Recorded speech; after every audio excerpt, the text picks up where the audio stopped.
क्योंकि मेरी तरह आप भी हिंदी भाषी राज्य में रहते हो, तो कहानी में जिस जगह का उल्लेख किया गया है वह आपको पता नहीं होगा। जगह का नाम बोलपुर है, जो बंगाल के बीरभूम जिले में उपस्थित है। ये जगह ठाकुर रविंद्रनाथ टैगोर के शांति निकेतन विश्वविद्यालय और 51 शक्तिपीठों में से देवी कंकालेश्वरी कंकालितला देवी के लिए प्रसिद्ध है, जो कोपाई नदी के किनारे कंकालितला नामक गांव में उपस्थित है। ये मंदिर तांत्रिक व कापालिकों का बहुत प्रिय स्थान है, क्योंकि यहाँ देवी काली की मूर्ति जागृत बताई जाती है। ये कहानी इस वक्त की नहीं है। ये लगभग 1950-60 दशक की कहानी है, जब लोग दिन की हवा, छाया और रात को अनजाने भूत प्रेत के डर से सहमे रहते थे। जब सभी बीमारी वाहनी को अशुभ शक्ति से जोड़ा जाता था। ये उस वक्त की कहानी है। ये भाद्रपद महीना अगस्त सितंबर है। विजयकांत नाम का एक आदमी पिछले 1 घंटे से चलता ही जा रहा है। बर्धमान से दोपहर में जब वह रेलगाड़ी में बैठा, उस वक्त सूर्य पश्चिम की तरफ रवाना हो रहा था। रेलगाड़ी जब बोलपुर स्टेशन में पहुंचा, तब सूर्य देव अपनी लालिमा को आसमान में बिखेर कर खुद गायब हो गए थे। स्टेशन से बाहर निकलकर विजयकांत ने सबसे पहले कुछ खा लेना सही समझा। आज दोपहर में खाने के लिए ज्यादा कुछ नहीं मिला और रात को मिलेगा ऐसी आशा भी नहीं है, क्योंकि सही पते तक पहुंचने में कितना समय लगेगा उसे अब भी नहीं पता। यह आन का कार्यक्रम सुबह था, लेकिन एक जरूरी काम में उलझकर आने में देरी हो गई। स्टेशन से बाहर 2-3 खाने का दुकान दिखाई दिया। बहुत सोचकर वह एक झोपड़ी जैसे दिखने वाले दुकान के अंदर गया। आसपास के सभी दुकान ऐसे ही हैं, लेकिन उनमें यही एक दुकान नया और साफ सुथरा दिखाई दिया। पूड़ी और आलू की सब्जी से उसने अपना आहार समाप्त किया। इसके बाद चलना शुरू कर दिया।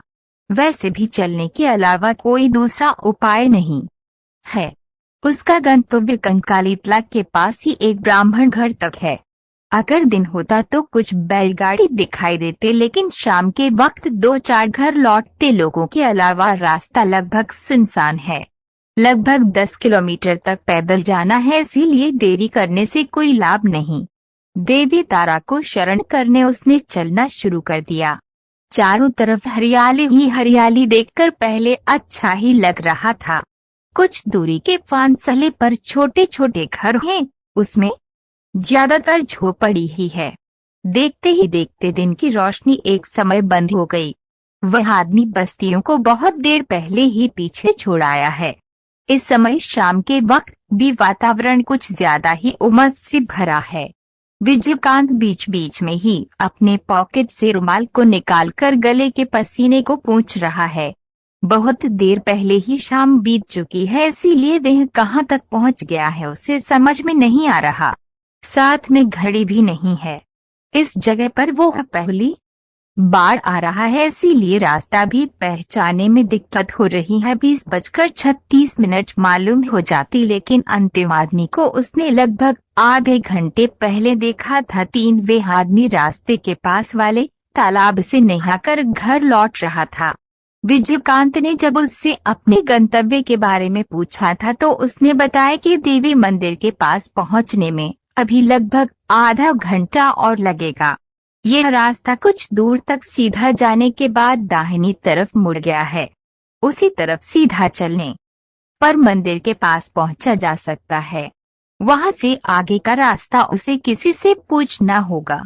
विजयकांत द्वारा उस आदमी से रास्ता पूछकर आगे बढ़ते ही आदमी ने पीछे से प्रश्न किया, बाबूजी क्या शहर से आए हैं? विजयकांत द्वारा हाँ बोलते ही वो फिर बोला, थोड़ा जल्दी से पैर चलाकर आगे बढ़िए, क्योंकि आज रास्ता बहुत ही सुनसान है। 11 क्यों? आज अमावस है। आज क्या कोई निकलता है? जाइए, थोड़ा जल्दी जाइए। और वैसे भी देवी माता के पास जा रहे हैं, डर कैसा डर? डर क्यों लगेगा? विजयकांत ने आश्चर्य होकर बोला, 11 नहीं, कुछ नहीं। आज अमावस है, इसलिए आसपास थोड़ा ज्यादा अंधेरा है, इसलिए सावधान कर रहा था। अमावस्या? आज भाद्रपद महीने का अमावस्या है। हाँ बाबूजी, भाद्रपद महीने की अमावस्या मतलब आज तो कुशग्रहणी अमावस्या है। यह तो बहुत ही भयानक होता है। कोषाग्रहणी अमावस्या है। यह तो बहुत ही भयानक होता है। विजयकांत ने मन ही मन सोचा कि निकलने से पहले उसने इस पर ध्यान ही नहीं दिया। बहुत बड़ी गलती हो गई है, लेकिन अब जल्द से जल्द उसे अपने गंतव्य तक पहुंचना होगा। विजयकांत ने सामने की तरफ देखा कि चारों तरफ गहरा काला अंधेरा है। 2 कदम दूर भी ठीक से कुछ दिखाई नहीं दे रहा। वह सोचने लगा कि अब तक चल रहा था, लेकिन इतना अंधेरा है इस पर ध्यान नहीं गया। कुछ देर रुककर विजयकांत ने सामने ध्यान से देखा और फिर चलना शुरू कर दिया। चलते वक्त उसे ऐसा महसूस होता रहा कि एक घना काला अंधेरा किसी पत्थर की तरह उसके रास्ते को रोक रहा है। किसी भी वक्त उसके शरीर से धक्का लगकर उसे शायद चोट पहुंचाएगा। डर ने उसे अपने आगोश में भरना शुरू कर दिया था। उसने किसी अंधे की तरह अपने दोनों हाथों को सामने की तरफ फैला दिया, जिससे हाथ पहले ही किसी अवयव को स्पर्श कर सके। विजयकांत ने अनुभव किया कि स्वस्थ आंख रहते हुए भी वह मानो अंधा है। कान ठीक रहने के बावजूद वह मानो बहरा है। अगर बहरा नहीं हुआ है तो वह क्यों कोई आवाज नहीं सुन पा रहा, या उसके चारों तरफ के सभी प्राणी जगत एक क्षण में ही गायब हो गए हैं। सभी पेड़ मानो किसी आशंका वश जम से गए हैं, वरना थोड़ा सा भी हवा चारों तरफ क्यों नहीं है। उसे कुछ भी दिखाई और सुनाई नहीं दे रहा, वह केवल चलता ही जा रहा है। अचानक विजयकांत को सुनाई दिया कोई लगातार कुछ गुनगुना रहा है, लेकिन ये गाना नहीं, मंत्र पाठ है। वह किस मंत्र का पाठ कर रहा है? विजयकांत ने ऐसे मंत्र पहले कभी नहीं सुना। वह मंत्र के आवाज की दिशा की ओर चलता है। नहीं, शायद वह मंत्र ही उसे गोपालेश्वर इस गांव के एक गरीब पाठक का लड़का था। उसके पिता का राम मुखर्जी इस टोली में यहाँ के पुजारी थे। योग मार्गदर्शन का अभ्यास करते तथा वास्तुशास्त्र, ग्रह नक्षत्र व कुंडली भी देखते थे। वो सात्विक और अच्छे आदमी थे, सरल जीवन यापन में विश्वास रखते। अपने एकमात्र लड़के गोपाल के हाथों की रेखाओं को देखकर उन्हें उसके शुभ भविष्य का पता चला था। बचपन से ही गोपाल के मन में भोग देकर शक्ति पाने की इच्छा रहती। जब तक उसकी मां जिंदा थी तब तक उसे सभी गलत रास्ते से दूर रखती थी, लेकिन गोपाल की मां का बुखार से देहांत हुआ तब गोपाल केवल 17 साल का था। कुछ दिनों बाद ही वह गांव से बाहर वाले श्मशान में कुछ साधुओं से जाकर मिला और दिन भर उन साधुओं के साथ समय बिताने लगा।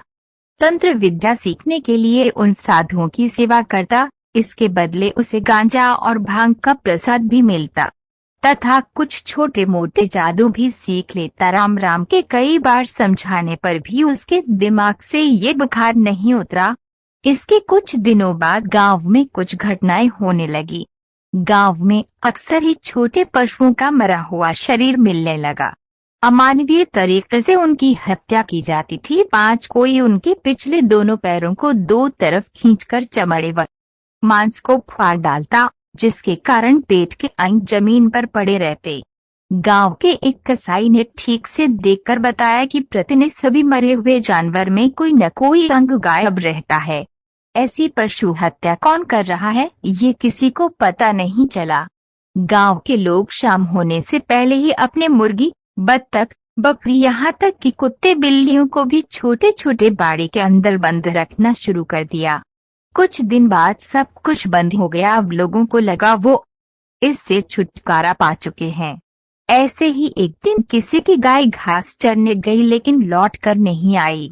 बहुत ही खोजबीन के बाद वह कोपाई नदी के किनारे मिली। तब तक उस गाय के आंखों से निकलने वाली आंसू सूख चुकी थी। बीच बीच में वह किसी दर्द से कांप रही थी। उसके मुंह पर ताजा खून लगा हुआ था। सभी आश्चर्य होकर सोच रहे थे कि गाय के मुंह पर खून क्यों लगा है। तभी उस गाय के मालिक ने देखा कि गाय का जीभ किसी ने काट लिया है। ऐसे विभत्स दृश्य को देखकर सभी दौड़ते हुए राम पंडित के पास पहुंचे। लेकिन वो तो पंडित हैं, कोई पुरोहित व गुरुवार नहीं, इसलिए उनकी ज्यादा मदद नहीं कर सके। पूरे गांव में इस घटना के बाद आतंक ऐसे फैल गया कि लोग रास्ते पर अकेले चलने से भी डरने लगे। राम राम पंडित के मन में एक संदेह हो चुका था। वो जान चुके थे कि ये कार्य निम्न श्रेणी के तंत्र साधना के क्रियाकलाप का अंश है।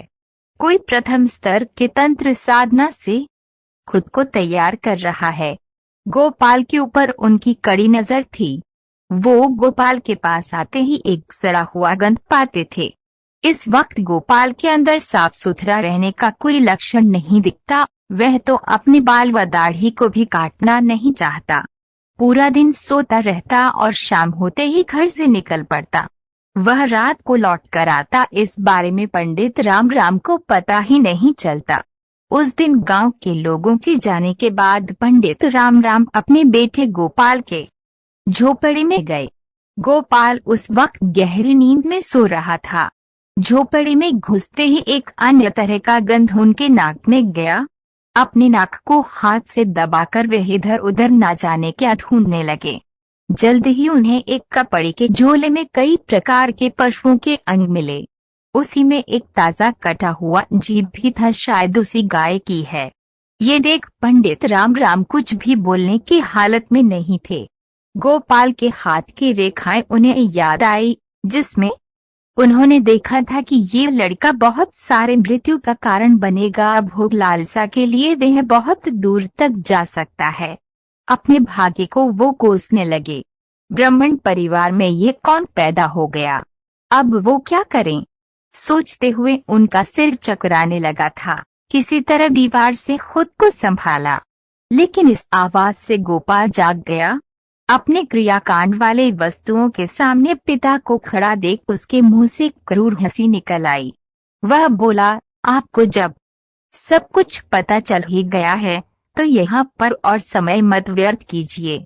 पंडित राम राम कुछ देर शांत होकर खड़े रहे। इसके बाद कक आवाज में बोले, तुम अभी इस घर को छोड़कर बाहर निकल जाओ। तुम्हें मैं अपने घर से बेदखल करता हूँ। कभी भी इस घर की तरफ मुड़कर भी मत देखना। 7। इतना बोलकर पंडित राम राम झोपड़ी से निकलकर गमछा लेकर कोपाई नदी में नहाने चले गए। बहुत देर तक नदी में नहाने के बाद जब वो घर लौटे, उस वक्त गोपाल जहाँ रहता था वे झोपड़ी खाली हो चुकी थी। अगले दिन पंडित राम राम ने पूरा घर धोकर शुद्धि पूजा समाप्त किया। उसके बाद गांव में होने वाले सभी उपद्रव समाप्त हो गए। गोपाल अपने भविष्य के पथ पर खो गया। घर से निकाले गोपाल की मृत्यु हुई, लेकिन गोपालेश्वर बचा रहा।